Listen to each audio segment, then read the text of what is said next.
आज हमारा टॉपिक है रियल नंबर, जो आप क्लास 10th का फर्स्ट चैप्टर है। इस वीडियो में आपको मैं बताऊंगा कि क्लास 10th के फर्स्ट चैप्टर में कितने सारे टॉपिक पढ़ना है मैथ्स में। तो हमारा टॉपिक है संख्या के बारे में पहला नंबर पढ़ना है, दूसरा यूक्लिड विभाजन प्रमेय का आपका दूसरा टॉपिक है, तीसरा आपका अभाज्य गुणनखंड विधि, चौथा आपका HCF और LCM, और पांचवा आपका अपरिमेय संख्या, और छठा है आपका दशमलव प्रसार। इन टोटल इन छह टॉपिक के बारे में हम क्या करेंगे इस वीडियो में जानेंगे, और ये 6 टॉपिक के बारे में जान लेंगे। हमारा फर्स्ट चैप्टर का जितना सारा जो थ्योरी होगा वो हमारा क्लियर हो जाएगा। उसके बाद नेक्स्ट वीडियो में आपको कुछ न्यूमेरिकल्स लेकर के क्या किया जाएगा बताया जाएगा। तो हम लोग टाइम ना गवाते हुए हम लोग फर्स्ट टॉपिक जानते हैं संख्या के बारे में। जैसे कि मैंने इस साइड आपको बता दिया है कि संख्या से रिलेटेड अगर 2024 के एग्जाम में अगर हमारा क्वेश्चन पूछेगा तो कैसे पूछेगा इस बारे में हम जानते हैं। जैसे कि आप इन जितनी सारी संख्याएं, प्राकृत संख्या, पूर्ण संख्या, पूर्णांक संख्या, सम संख्या, विषम संख्या, इन सब संख्या के डिफिनीशन आप जानते होंगे। लेकिन हमें क्या करना है, इसमें से वो सब पॉइंट निकालना है जो क्वेश्चन के रूप में हमें घेरा लगा है। एक बार फिर हम लोग डिफिनीशन सुन लेते हैं। पहला प्राकृत संख्या, तो गिनती की संख्या को हम लोग प्राकृत संख्या कहते हैं। जैसे देख लीजिए 1 2 3 4 5 इस तरह से अनंत तक चला जाएगा। दूसरा है पूर्ण संख्या, तो वैसी प्राकृत संख्या जिसके परिवार में शून्य को मिलाने से आप देख सकते हैं यहाँ से यहाँ तक प्राकृत है और यहाँ से भी यहाँ तक प्राकृत मिल रहा है। सिर्फ प्राकृत में हमने शून्य मिला दिया तो किसका निर्माण हो गया, पूर्ण संख्या का निर्माण हो गया। पूर्णांक संख्या, तो पूर्णांक संख्या में आपको याद रखिए कि आपका ऋणात्मक वाली आएगा, धनात्मक वाली आएगा, बीच में एक शून्य आएगा। मतलब वैसी संख्या जो धनात्मक, ऋणात्मक और शून्य तीनों हो आपका पूर्णांक संख्या कहलाता है। उसके बाद रह गया सम संख्या, तो वैसी संख्या जो 2 से पूरा विभाजित हो जाता हो आपका सम संख्या कहलाता है। वैसी संख्या जो 2 से पूरा विभाजित नहीं हो आपका विषम संख्या कहलाता है। उसके बाद भाज्य संख्या, वैसी संख्या जो एक और स्वयं के अलावा किसी अन्य से भी कटे। जैसे कि 4 की बात करते हैं तो 4 1 से भी करता है, 4 से भी करता है, उसके अलावा 2 से भी करता है। बात करेंगे 6 का, तो 6 1 से भी करता है, 6 से भी करता है, उसके अलावा 2 और 3 अलग से भी करता है। तो मतलब ऐसी संख्या जो एक और स्वयं के अलावा किसी अन्य से भी कटे अपना भाज्य संख्या कहलाता है। उससे आगे बात करेंगे हमारा अभाज्य संख्या, तो वैसी संख्या जो एक और स्वयं के अलावा किसी अन्य से विभाजित न हो आपका अभाज्य संख्या कहलाता है। जैसे में 2 3 5 7 11 13 17 19 ये सब संख्या किसी अन्य से विभाजित नहीं होता है। उसके बाद सह अभाज्य संख्या, तो वैसी 2 अभाज्य संख्या जिनका HCF 1 हो आपका सह अभाज्य संख्या कहलाता है। अब देखिए इसमें से जो क्वेश्चन जो पूछता है कौन कौन संख्या के बारे में पूछता है, तो हमारा क्वेश्चन पूछता है भाज्य संख्या, अभाज्य संख्या, सह अभाज्य संख्या। चलिए अब इन तीनों के बारे में हम जानते हैं। जैसे कि अगर ऊपर से पूछेगा तो पूछेगा सबसे छोटी सम संख्या क्या होता है, तो सबसे छोटी सम संख्या कितना होता है, 2 होता है। इससे सबसे बड़ी पूछे तो बड़ी का हमें पता नहीं है, यह इन्फिनिटिव है, अनंत तक चला जाता है। उसके बाद रह गया अगर आपसे पूछेगा सबसे छोटी विषम संख्या, तो सबसे छोटी विषम संख्या कितना होता है मुन्ना, 1 होता है। लेकिन अब ये 3 पर तो नहीं, ये दोनों पर तो नहीं पूछता, लेकिन ये 3 पर अवश्य पूछता है। इस 3 पर क्या पूछेगा उस पर हम गौर करते हैं, उसको समझिए। देखिए भाज्य संख्या, यानी आपसे पूछेगा सबसे छोटी भाज्य संख्या, तो बाबू सबसे छोटी भाज्य संख्या कितना होता है, 4 होता है। अगर इसके अलावा मतलब इसके जगह एक और क्वेश्चन डाल सकता है कि सबसे छोटी सम अभाज्य संख्या, तो सबसे छोटी भी सम अभाज्य संख्या कितना आता है, 4 के सम का मतलब तो अभी तुरंत बताएं कि जो संख्या 2 से पूरा कट जाए। अगर लेकिन अगर वही पूछते कि सबसे छोटी विषम भाज्य संख्या, तो देखिए विषम में आपका 9 आता है। क्या आता है, 9 आता है। सबसे छोटी विषम भाज्य संख्या जो है आपका 9 आता है। अब चलते हैं अभाज्य पर। अगर आपको पूछेगा तो हमारा अभाज्य पर पूछेगा सबसे छोटी अभाज्य संख्या, तो क्या होगा, 2। सबसे छोटी सम अभाज्य संख्या, तो पूरा में सिर्फ 2 ही इकलौता ऐसा है जो 2 से कटता है, तो यानी उसमें भी 2 होगा। अगर आपसे पूछ दिया सबसे छोटी विषम अभाज्य संख्या, तो कितना होता है, 3 होता है। अभाज्य पर बार बार पूछता है कि निम्नलिखित में से कौन सी अभाज्य संख्या है, तो देख लेना अगर कोई संख्या एक और स्वयं के अलावा किसी अन्य से विभाजित ना होता हो वो आपका अभाज्य संख्या होगा। ध्यान में बात आ गई। चलिए लिख भी लीजिएगा। उसके बाद सहभाज्य संख्या, दो गो संख्या लेना, उनका HCF निकालना है, हाईएस्ट कॉमन फैक्टर क्या होता है तुरंत बताएंगे आगे चल के। ये दोनों का HCF निकालना, और HCF निकालने के बाद अगर एक आता है तो वो आपका सहभाज्य संख्या होगा। लेकिन ये भी चीज़ थोड़ा सा ध्यान रखनी है हमको, क्या ध्यान रखनी है कि अगर क्वेश्चन देगा आपको कि P और Q दो अभाज्य संख्या है तो इनका HCF है। अगर देखना है कोई संख्या P और Q, A B E F G H कुछ भी दे, अगर दो गो संख्या दे रहा है, अब पूछ रहा है यह 100, अगर डायरेक्टली कह दिया है यह 100 अभाज्य संख्या है और उनका HCF पूछ रहा है तो ज़्यादा सोचो मत, एक में क्या करो टिक लगा दो। तो हमारा फर्स्ट टॉपिक था संख्या के बारे में, मैंने आपको बता दिया, आप इसका स्क्रीनशॉट लेकर लिख सकते हैं।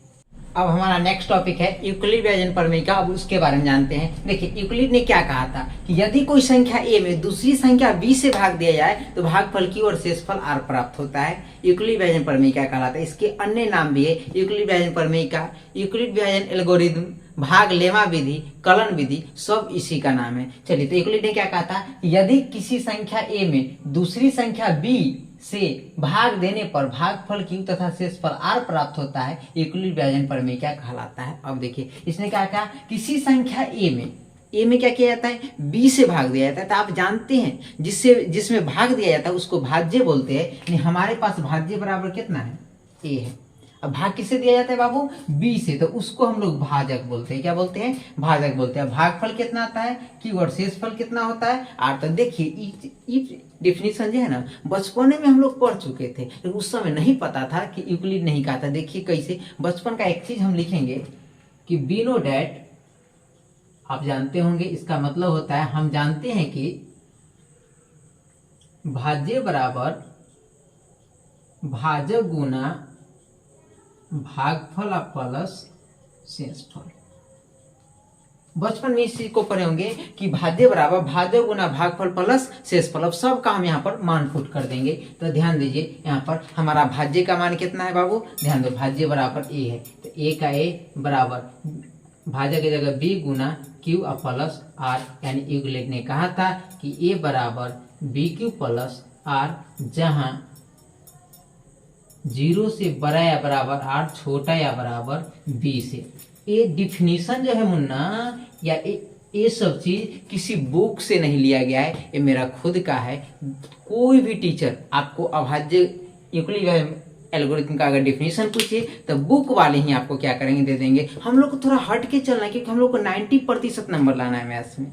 95 नहीं या 90 नहीं, 90% यानी 95% लाए चाहे 90, लेकिन हमारा एवरेजिंग जो होना चाहिए 90% प्लस ही होना चाहिए हर एक बच्चे का। इसलिए तो याद कर रहा है यूक्लिड व्यंजन प्रमेय का। फिर हमारा तीसरा टॉपिक है अंक गणित का आधारभूत प्रमेय। इसके बारे में हम लोग क्या करते हैं जानते हैं। देखिए कहता है कि यदि किसी भाज्य संख्या को अभाज्य संख्या के रूप में इस प्रकार विभक्त करना है कि उसका खंड या टुकड़ा न किया जा सके, अंक गणित का आधारभूत प्रमेय कहलाता है। मतलब आप कोई भाज्य संख्या लीजिए और उस भाज्य संख्या को अभाज्य संख्या के रूप में इस प्रकार तोड़ दीजिए ना कि आपके तोड़ने के बाद किसी और को तोड़ने का मौका ही नहीं मिले, आपका अंक गणित का आधारभूत प्रमेय कहलाता है। जैसे देखिए फर्स्ट संख्या हमारा 24 को 2 से लगाएंगे कितना बाबू, 12, फिर 2 से लगाएंगे कितना 6, फिर 2 से लगाएंगे कितना 3।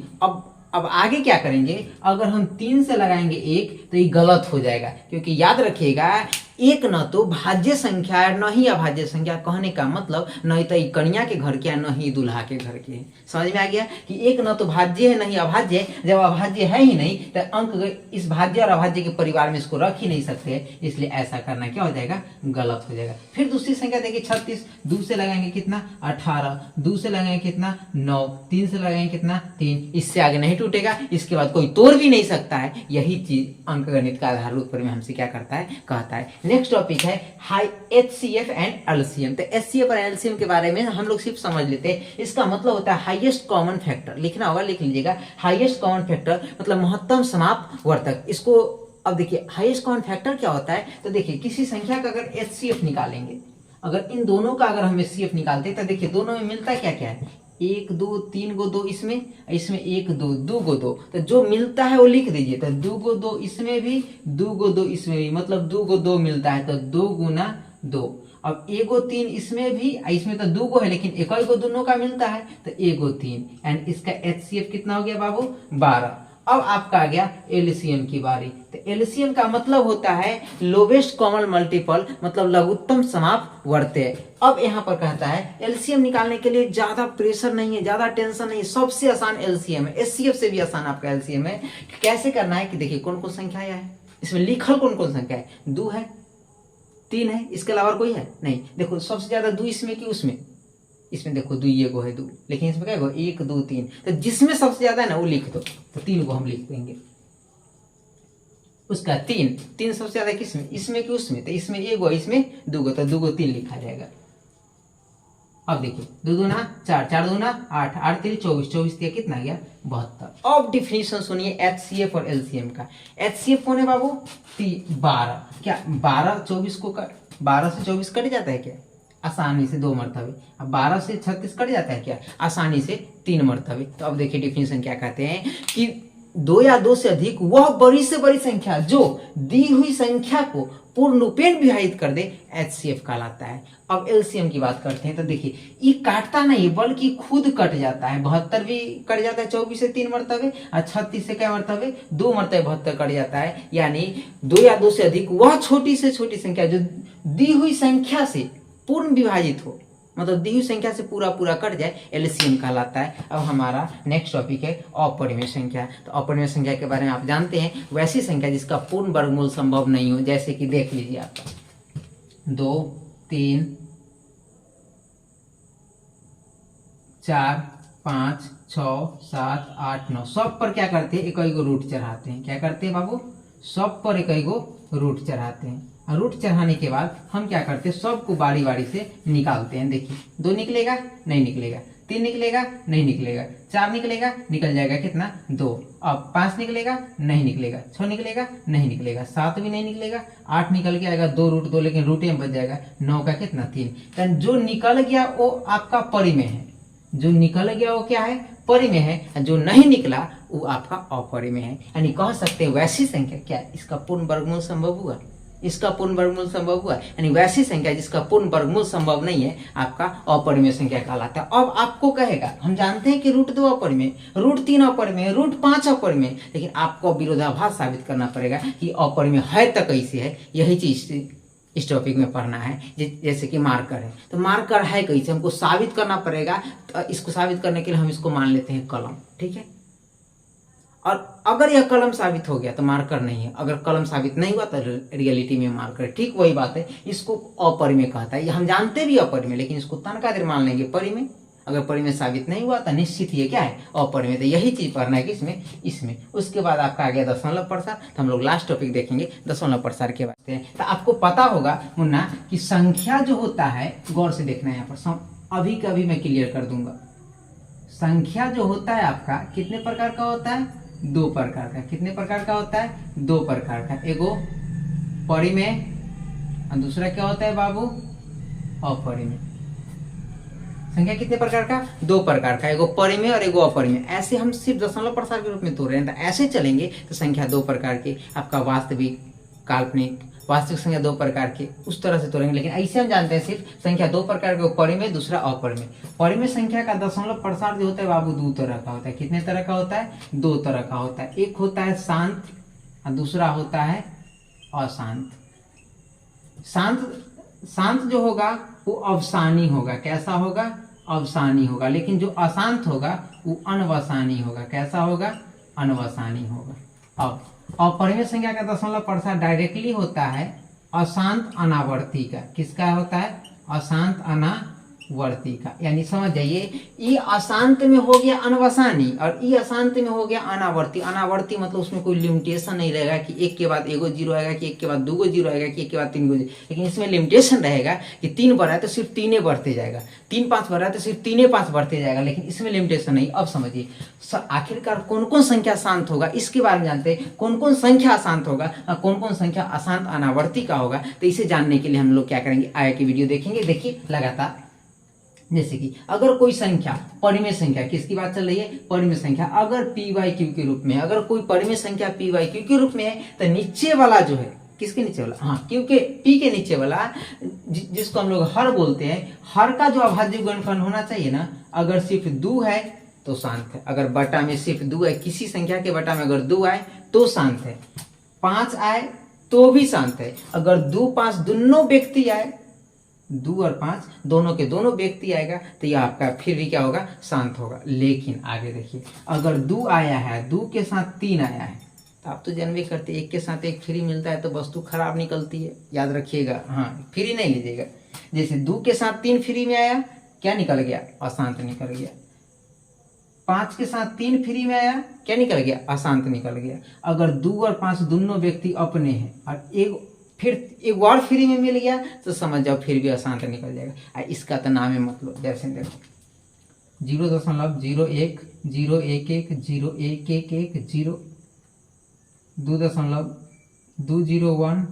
2.20 1 2011 2011 20। देखिए इसमें क्या है कि 0 के बाद 1 गो 1, फिर 0 के बाद 2 गो 1, फिर 0 के बाद 3 गो 1, फिर 0 के बाद 4 गो, फिर 0 के बाद 5 गो, इस तरह से बढ़े, इसका कोई लिमिटेशन नहीं रहेगा। अब समझिए कि जो शांत होगा उसके बटा में 2 आएगा तो यो शांत, 5 आएगा फिर भी शांत, दोनों व्यक्ति अपने आएगा फिर भी क्या होगा, शांत होगा। लेकिन अगर इस दोनों व्यक्ति के अलावा बीच में कोई तीसरा खरमास घुसा, जानवे करते हो 2 के बीच में तीसरा आएगा, जिंदगी तहस नहस।